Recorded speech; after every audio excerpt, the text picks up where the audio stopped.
Assalamualaikum warahmatullahi wabarakatuh. Hai, perkenalkan nama saya Dian Intan Marsyifa Fauzia, calon guru penggerak angkatan 4 dari SD Negeri 25 Membalong, Kabupaten Belitung, Provinsi Kepulauan Bangka Belitung. Pada kesempatan kali ini, saya akan mencoba mengkoneksikan antar materi. Selamat menyaksikan. Sih yang dimaksud dengan pembelajaran berdiferensiasi? Asal katanya yaitu different yang artinya berbeda, berdiferensiasi yaitu artinya beragam, bervariasi, tidaklah sama. Nah, pembelajaran berdiferensiasi adalah pembelajaran yang mengakomodir atau memfasilitasi kebutuhan belajar peserta didik yang beragam di kelas. Bagaimana pembelajaran berdiferensiasi dapat dilakukan di kelas? Hal yang pertama perlu seorang guru lakukan yaitu adalah mengidentifikasi kebutuhan belajar mereka yang beragam.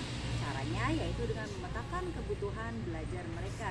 Hal ini penting sekali karena jika kita sebagai seorang guru tidak mengetahui atau memahami kebutuhan belajar mereka, bagaimana mungkin kita seorang guru bisa memberikan pengalaman belajar yang tepat. Oleh karena itu, penting sekali kita untuk mengetahui bagaimana cara pembelajaran berdiferensiasi ini dilakukan di kelas.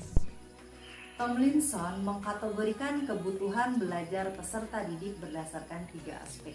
Yang pertama yaitu berdasarkan kesiapan belajar peserta didik. Ada peserta didik yang belajarnya masih berada pada tahap konkret dan ada juga peserta didik yang belajarnya sudah berada pada tahap abstrak. Ada peserta didik yang masih memahami materi sederhana, namun ada pula peserta didik yang sudah bisa memahami materi secara kompleks. Nah, ada peserta didik yang masih membutuhkan bantuan, namun ada peserta didik yang sudah bisa mandiri. Disinilah peran penting seorang guru untuk mengetahui mana peserta didik yang masih membutuhkan bantuan. Inilah yang dinamakan dengan scaffolding. Scaffolding adalah memberikan beberapa bantuan kepada peserta didik. Kemudian semakin lama kebutuhan memberikan bantuan tersebut akan dikurangi sehingga peserta didik bisa mencapai kemandirian selama proses kegiatan belajar mengajar. Ada peserta didik yang lambat dalam memahami materi, namun ada juga peserta didik yang cepat dalam memahami materi. Yang kedua yaitu berdasarkan minat. Sama seperti orang dewasa, peserta didik juga memiliki minat yang beragam.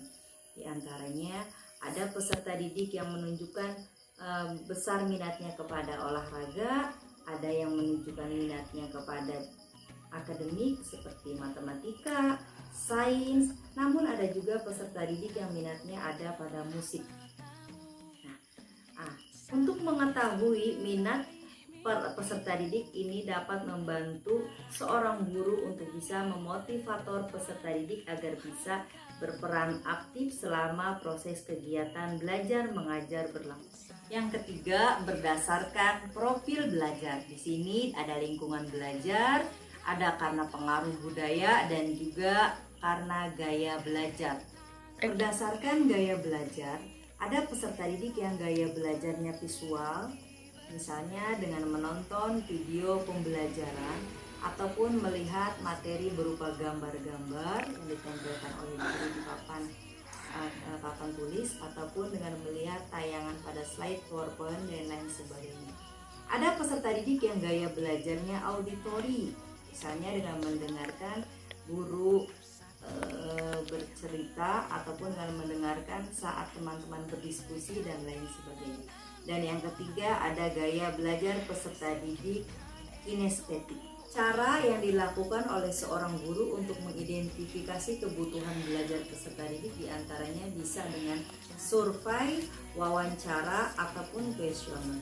Seperti contohnya dengan mengamati perilaku peserta didik saat belajar ataupun mencari informasi sebanyak-banyaknya dari orang tua peserta didik, atau misalnya dengan membaca rapot peserta didik di kelas sebelumnya atau sharing dan berdiskusi dengan guru peserta didik di kelas sebelumnya ataupun dengan penilaian, yaitu seperti penilaian hasil penilaian pengetahuan atau hasil penilaian sikap dan juga penilaian keterampilan, karena penilaian pada pembelajaran berdiferensiasi ini sifatnya yaitu berkelanjutan.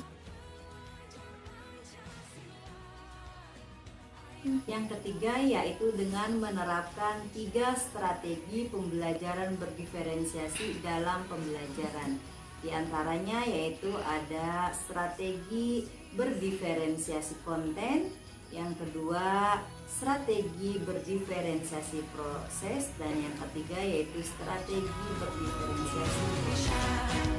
Alasan mengapa pembelajaran berdiferensiasi dapat membantu siswa mencapai hasil belajar secara optimal, karena pembelajaran berdiferensiasi menggunakan 3 strategi, yaitu diantaranya ada strategi berdiferensiasi konten, strategi berdiferensiasi proses, dan yang ketiga yaitu strategi berdiferensiasi produk. Kemudian juga seorang guru pada pembelajaran berdiferensiasi ini memberikan kebebasan, dalam arti yaitu memberikan keleluasan kepada peserta didik untuk menumbuh kembangkan potensi yang dimilikinya agar tumbuh secara optimal. Disinilah sehingga pembelajaran berdiferensiasi bisa mencapai hasil belajar yang optimal. Tentu ada keterkaitan antara pembelajaran berdiferensiasi dengan filosofi Ki Hajar Dewantara ataupun dengan nilai dan peran guru penggerak, visi misi guru penggerak, dan juga budaya positif. Menurut Ki Hajar Dewantara, pendidikan adalah menuntun segala kodrat yang dimiliki peserta didik agar mereka dapat mencapai keselamatan dan kebahagiaan yang setinggi-tingginya. Jadi, guru bertugas mengembangkan potensi yang dimiliki oleh siswa sesuai dengan kodratnya. Berdasarkan nilai dan peran guru penggerak, yaitu sebagai pemimpin pembelajaran, tentu kita sebagai seorang guru harus menciptakan iklim pembelajaran yang menyenangkan di kelas yang berpihak kepada peserta didik.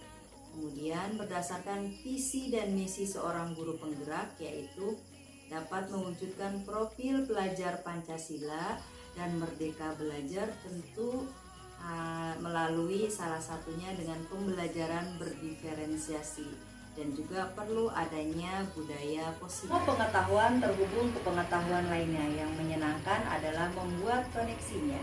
Arthur Outger. Itulah yang dapat saya sampaikan, kurang lebihnya mohon maaf. Assalamualaikum warahmatullahi wabarakatuh.